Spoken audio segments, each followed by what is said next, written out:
আগে শেখ হাসিনা এইভাবে কথা বলতো। শেখ হাসিনা সবচেয়ে বড় এলিশন ছিল বিএনপির এগেইনস্টে কথা বলতো।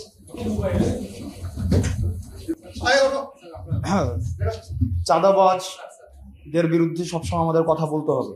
যারা চাঁদাবাজ, যারা মামলাবাজ, আমাকে একটু কথা বলতে যতই আমাকে একটু কথা বলতে। বিশেষ করে এটা তো শালীনতা হইলো না। আমরা তো আপনাদের কাছ থেকে শালীনতা, আপনারা, আমি তো শিষ্টাচার প্রত্যাশা করি।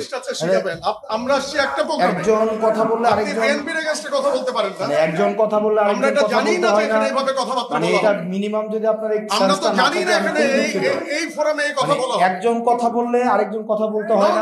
এই ভদ্রতাটাই আপনারা শিখেন। বলে যাবেন না এখানে, এই ভদ্রতাটাই আপনারা এখানে আমরা জানতাম না। আমাদের কেন ইনভাইট করা হচ্ছে? আমাদের কিসের জন্য এখানে ইনভাইট করা হচ্ছে এটা আমি জানতে চাই। এখানে যারা উদ্যোক্তা তারা কেন আমাদেরকে এখানে ইনভাইট করছে? একজন কথা বললে আমি জানতে চাই।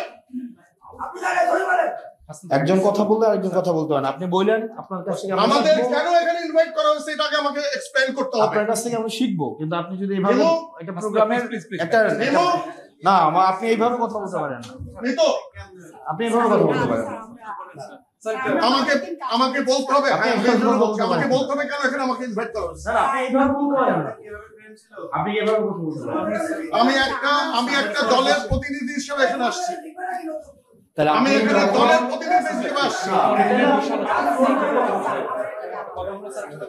এখানে কোনো পলিটিক্যাল কথা বলা যাবে না। ডক্টর সালাম